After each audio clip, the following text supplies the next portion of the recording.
విజయవాడలో హైందవ శంఖారావం నిర్వహించబడుతున్నందుకు నాకు చాలా ఆనందంగా ఉంది. ఈ గొప్ప ఉద్యమానికి అధ్యక్షుడైన గోకరాజు గంగరాజు గారిని మరియు కమిటీ సభ్యులని అభినందిస్తున్నాను. మన ఆలయాలు హిందువులచే నిర్వహించబడాలి.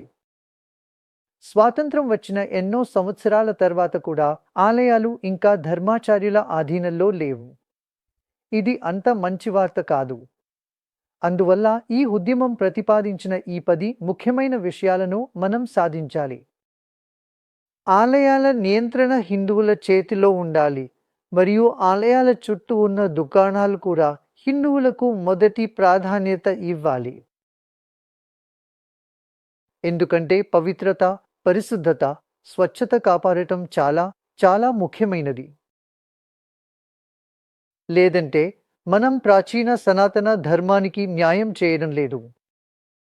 మనం ధర్మాన్ని రక్షించకపోతే ధర్మం మనలను రక్షించదు. ధర్మో రక్షతి రక్షితః.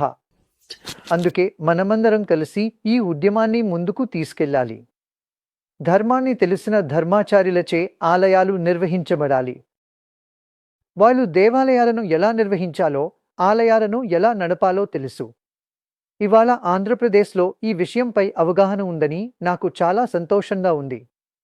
ఇది చాలా చాలా అవసరమైనది. చూడండి, చాలాసార్లు మనకు మన మూలాలు తెలియవు మరియు మనం ఏమి చేయాలో తెలియదు.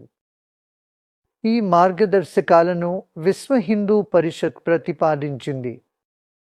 ఈ కార్యక్రమాన్ని నిర్వహిస్తున్న మొత్తం కమిటీకి నా ఆశీర్వాదాలు మరియు ప్రార్థనలు మీ అందరితో ఉన్నాయి. ఓం నమః శివాయ.